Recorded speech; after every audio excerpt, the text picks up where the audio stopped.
এখানে দেখো এই যে চিত্রটা দেয়া আছে যে বিএসি কোণ 40 ডিগ্রি, সিডিই কোণ 45 ডিগ্রি এবং সি কোণের মান কত সেটা বের করতে বলছে।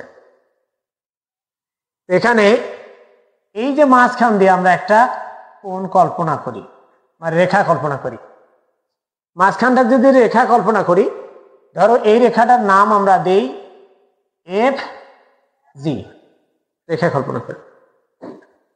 তাহলে এটা যদি হয়, ঘটনাটা কি ঘটে? এ বি সমান্তরাল কি হয়? F G, F G. তাহলে এখন দেখো এই কোণ অর্থাৎ এত হলে এই যে বিএসি কোণ সমান কি হবে? এ সি এফ কোণ। কি কারণে বলো তো? যেহেতু এ বি এবং এফ জি সমান্তরাল, এসি কি? ছেদক। এসি কি? এসি ছেদক। ক্লিয়ার? তাহলে ঘটনাটা হচ্ছে কি, এইটা যদি এটা হয় তাহলে এই জায়গাটার কোণটা হবে কত ডিগ্রি? 40 ডিগ্রি।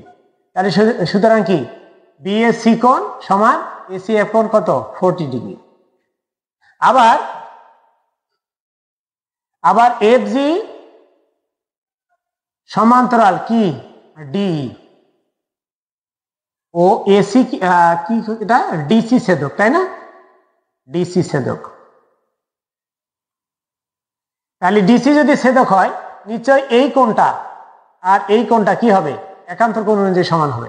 তাহলে সুতরাং কি সিডিই কোণ ইকুয়াল কত হবে? ডিসিএফ কোণ।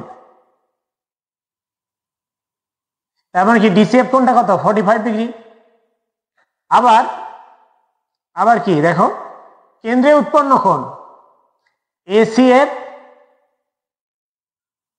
প্লাস ডিসিএফ প্লাস এসিডি, বা এখানে যদি আমরা বলি এই কোণটাকে কি বলবো? এই কোণটাকে কি বলবো? ধরো প্লাস সি কোণ সমান কত? 360 ডিগ্রি, মানে 360 ডিগ্রি, তাই না? যে কারণ হলো বৃত্তের কেন্দ্রে কত ডিগ্রি কোণ উৎপন্ন করে? 360 ডিগ্রি কোণ উৎপন্ন করে, 360 ডিগ্রি। তাহলে এখানে দেখো এসিএফ এর মান কত?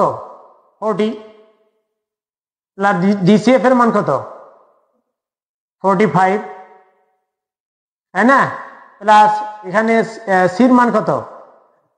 নাই, সির মান বের করতে হবে 360 ডিগ্রি।